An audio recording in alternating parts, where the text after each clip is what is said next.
Hi, I'm Stacey Mann, Early Years and Childcare Specialist for CASH NZFE, and today we will be speaking about staff wellbeing and its importance in the workplace.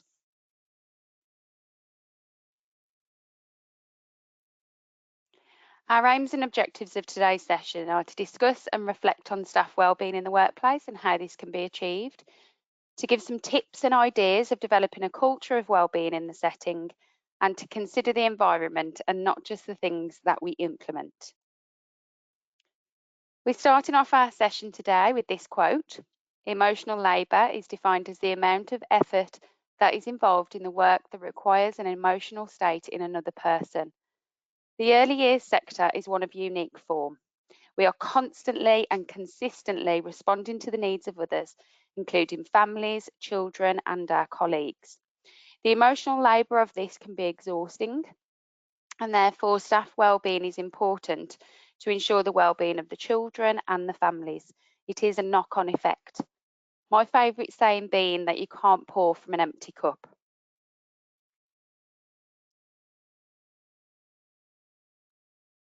So what is well-being? What does well-being mean to you? It is defined as a state of comfort and happiness, but that can be different for different people, depending on their circumstances, past experiences, and all sorts of other things. So take a moment to reflect on what well-being looks like for you. When do you feel at your best? It is a holistic term and something that we can ensure we embed in our settings to develop a culture of well-being. I always remember describing in training a lovely spa day, relaxing and unwinding, when I noticed a lady in the room cringing.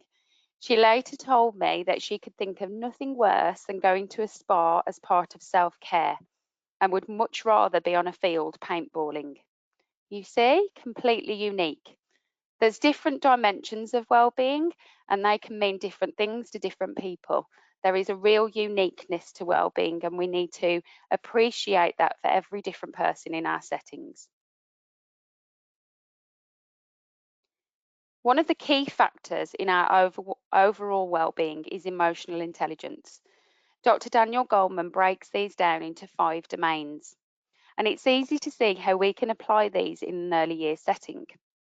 The skills involved are self-awareness, which we would achieve through reflection, evaluating activities, our CPD, and that's our CPD in terms of continual professional development and also our continuous personal development. We can do this through supervisions and feedback, and it allows us to solve problems under pressure. Then we have motivation and enjoyment in your role. Opportunities to do CPD, to further training, to further your knowledge also helps towards motivation. It also leads to a better collaboration. So a collaboration of working together as part of a staff team, but also working with the wider community, with working with families in our setting, and of course the children in our care. Then we have empathy. How does it feel to live a day in someone else's shoes? Showing empathy to others, receiving empathy from others, and children witnessing that. Empathy is something that I describe as contagious. We have to feel it and be shown it to be able to use it in our everyday life. And then finally, before we go on to self-regulation, social skills. Connecting with other humans is important, even more so when we feel isolated. We must never assume that everyone has learnt positive social skills, and we must understand that in order to show real empathy and understanding towards others, we must reflect on our own social skills. And everyone will then benefit from being able to develop a strong rapport with others, both verbally and non-verbally. And as we said, CPD is also personal development, and we've all got that ability to grow and develop. Self-regulation is a term that we are hearing more and more, and the understanding of self-regulation has a little way to go, but it must start with the adult. Self-regulation is the ability to manage your own energy states, your emotions, behaviours and attention in ways that are socially acceptable and help achieve positive goals, but also in maintaining good relationships, learning, and maintaining your well-being. So I'd like you to ask yourself a question. How do you self-regulate? When a room full of people have been asked this question, there are few that can really determine what it is that allows them to self-regulate. On further investigation, that allows us to look at, do you use a co-regulator? So for example, if you had something amazing to tell somebody or something had happened that you really wanted to celebrate, who would you call? Who would you share that with? That person is probably your co-regulator. And equally, if you had something devastating happen or something that made you feel really sad or angry or upset, who do you call? Who do you share that with? That's your co-regulator. That's the person that is able to calm your emotions down and help you to see things from a different angle. Most of us are lucky enough to have co-regulators, but in early years, we become the co-regulator for the children. And we really need to understand this before we can support the children in learning what self-regulation is. So why is it important to be aware of the mental health statistics? Having an understanding of mental health statistics is a way that we can promote empathy towards others. It's out there, it's real, and it's more common than we realise. If we're talking, we're helping to relieve some stress and we are connecting on a higher level. And high well-being will lead to better productivity in the setting, engagement, and probably reduced absence, which is what we need. Mind in 2019 suggests that approximately 1 in 4 people in the UK will experience a mental health problem each year. And in England, 1 in 6 people report experiencing a common mental health problem such as anxiety and depression in any given week. So we really need to have a strong awareness of this so we can support the whole of our staff team. Embedding wellbeing in the setting is much more productive. Whilst the one-off days are great for raising awareness and for ensuring that the staff are appreciated, things like Mental Health Awareness Week and Early Years Wellbeing Week, the embedding of wellbeing should be at the heart of what you do. It's the little gestures, the kind words, the appreciation, the giving praise and encouragement, because that's an emotional need for us all and much more valued than we can imagine. Knowing that somebody else really cares about you goes a long way. And then we need to think about the environment. How does it feel to work there? Do you greet each other? Do you ensure that everyone has a voice? And that's both in the physical and the relational environment. The physical environment, thinking about the colours, what do the colours tell us? What does the environment feel like? Does it feel welcoming? And if you ask yourself that question of what is welcoming to you, what environment makes you feel welcoming, and what attributes has that environment got that you can move forward with? And the relational environment, a kind word goes a long way, caring about each other and promoting that empathy that we talked about at the start. Everyone needs to be taking ownership of their own well-being where they can. So thinking about their breaks, thinking about what they do on their break. So individually, personally, what do you do on your break? Do you make sure you have time away from the children? Do you make sure that you get some fresh air? Do you nourish your body through eating healthily and having some water? Or do you eat and drink sugary food and sugary drinks and then have a bit of an energy crash in the afternoon? Lots and lots of things here to think about personally, but also for everybody that we work with. People spend a large proportion of their life at work, and employers have the potential to have a significant impact on their employees' well-being with all of these factors on screen. But actually, employers can also influence the well-being of their employees outside the workplace. So to do that, we have our supervisions and regular chats within the workplace.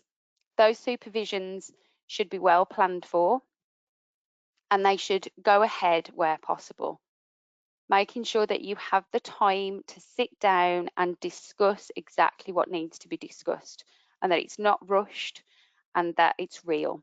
We're really talking about how you're feeling, how are things going, have you got any issues, have you got a good work-life balance. Observation is also key. Knowing the staff team as a manager, as a supervisor, but knowing each other, knowing the people that you work with, and observing how they are on different days, because a change of behaviour can be a real indication that wellbeing might be a little bit lower. Not a lot of people will come to you and say, I'm struggling, or go to their manager and say, I'm struggling and I need some support. So observation really is important, to look around and see how everyone is, see how they're interacting, and also keep yourself well too. Breaks are important, as we have already said. They really are important to relax and recharge, and we'll be talking about that a little bit later on. We also should have this flexibility for work-life balance. We can become overwhelmed, especially when there's a lot going on at work and a lot going on in our lives, and finding that balance can be quite tricky. But if everybody's working together and everybody has a good understanding of what staff wellbeing is, we can really achieve that. The holistic approach is everything that we've talked about. So within our settings, the environment, how we speak to each other, the supervisions, the understanding, the self-awareness, the self-reflection, and that increase of emotional intelligence. The wellness outside of the setting can come in different shapes and forms. We can't tell people what to do, but we could have schemes in place. We could encourage going for a walk. We could have information and guidance in the staff room for staff to be able to see what sorts of things that they can do to boost their well-being. You could potentially have somebody in with the staff meetings to help, maybe some meditation, maybe some yoga, or maybe something where the staff team can take some tools away from it to really support their wellness outside of the setting as well, because they really do go hand in hand. Lots and lots of people work in settings that haven't got a staff room, where, in pack away settings and lots of other settings who haven't got that space. So walking is a really good way of just boosting your well-being during the day, and it encourages your brain to release endorphins, a neurochemical to boost your mental health. It also decreases sensitivity to pain and can make you feel euphoric. So maybe start a daily mile with your colleagues, something that you can all do together, supporting each other. If you can't all go out at the setting at the same time, maybe you could go in pairs, but some way that fits in with your setting that helps everybody to get some fresh air throughout the day, not just with the children.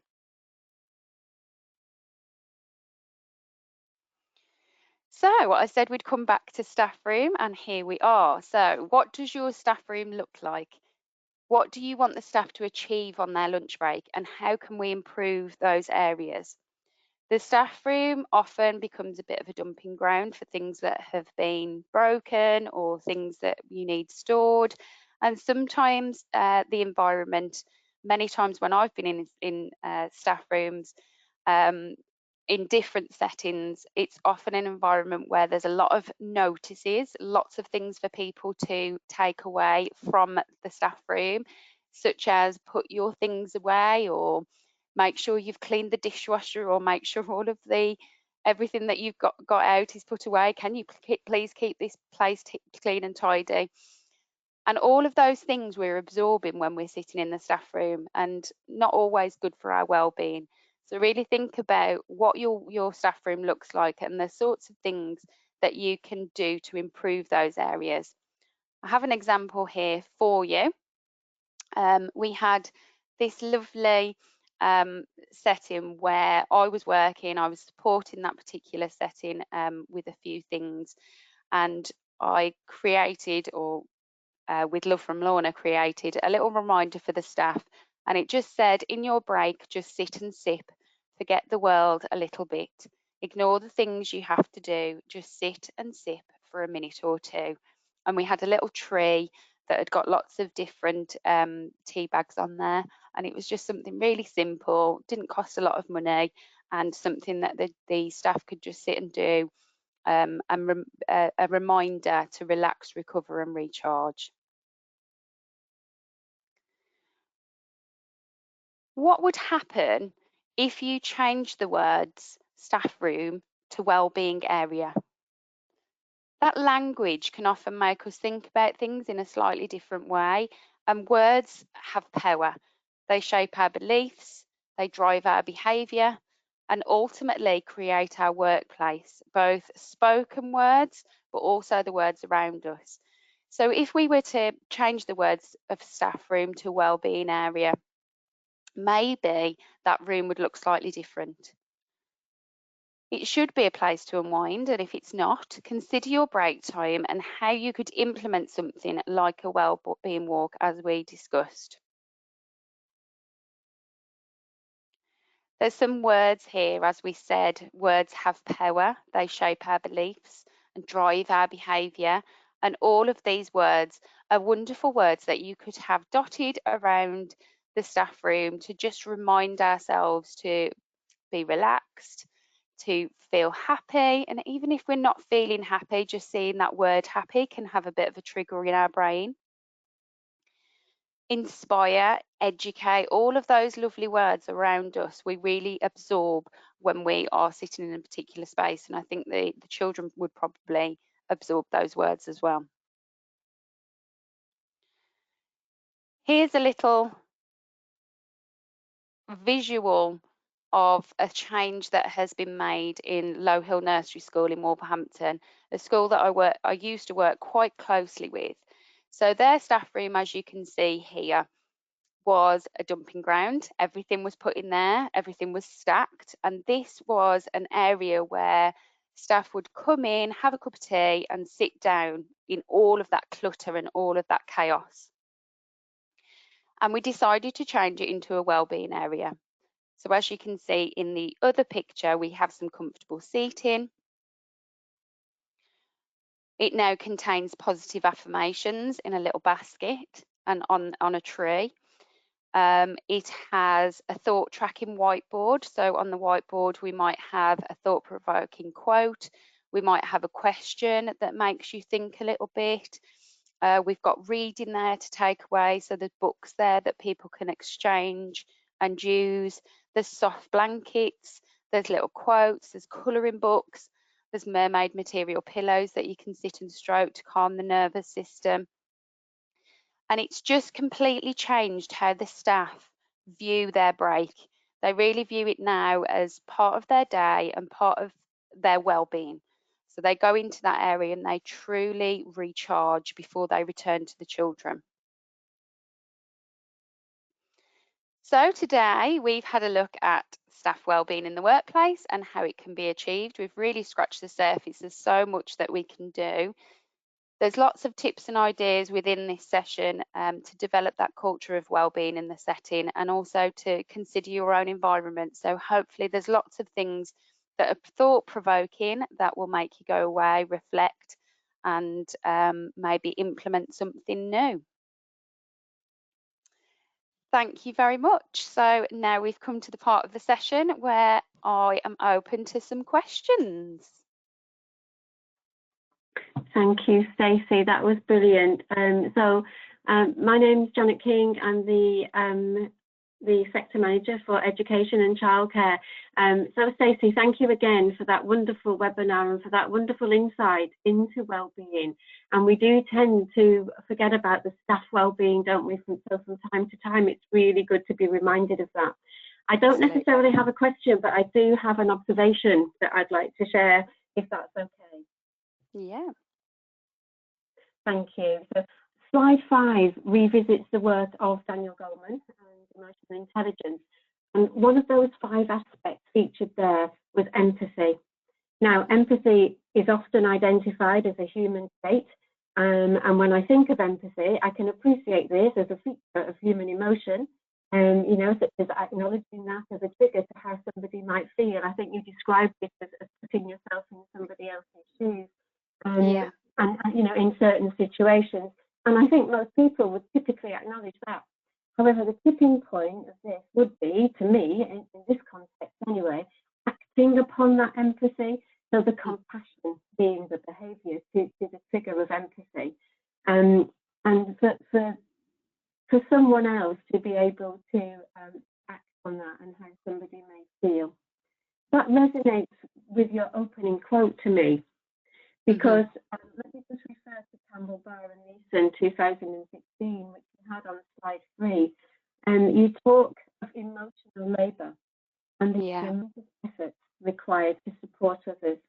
I think those working in the early years sector, and of course other caring positions, are on full power emotionally every day, aren't they? And this presentation, and in particular quote and the reference to Goleman here, just remind me of the importance of emotional charge for practitioners, looking after yourselves and each other. You spoke about you can't drink or you can't pour from an empty cup. Can't drink from one either. Connecting and powering up to be able to avoid that emotional exhaustion is critical to your message here, I think. And this webinar really does remind us of that. We need to look after ourselves before we can look after other people, and the importance of looking out for each other and each other's mental health. Some of those statistics I've thought about are quite shocking. So yeah, clear messages there about looking after each other, and some wonderful, simple, straightforward hints and tips to be able to create that sense of well-being and remind ourselves that for somebody, we probably are their co-regulator, but don't forget you need one too. Fantastic, Stacey, thank you. Exactly, and I have to agree with the compassion side of things, because the compassion includes the desire to help, doesn't it? Whereas empathy is more geared towards our ability to feel the emotions of that other person. And the word charge, I think, is really important, because in society at the moment, we know how to charge our laptops, we know how to charge our phones, we know how to keep all of that charged, but do we know how to charge our mind, and do we know how to charge ourselves? Because I think sometimes we ignore some of the signs and indicators that we're burnt out, and some of the things that we need to be aware of, so that we can say, actually, I need to just switch off tonight, or I need to recharge tonight. And how you do that is really important, because I think that is different for everybody. The way that people charge themselves is completely different for every person, isn't it? Yeah, absolutely. And I think early years workers, amongst others in the caring profession, and of course within humanity, are exceptionally good at being able to put somebody else genuinely and sincerely before themselves. And that's, so I don't say that lightly, because I think that is particularly a positive quality and characteristics of being able to do that job effectively and successfully. So I think, you know, if you are constantly doing that, and yes, the empathy is recognizing the emotion and the need in somebody else, but the compassion is acting upon that. And, you know, that is emotionally draining. And yes, you do need to power up. You do need to take some time back for yourself. Thank you. Wonderful key messages.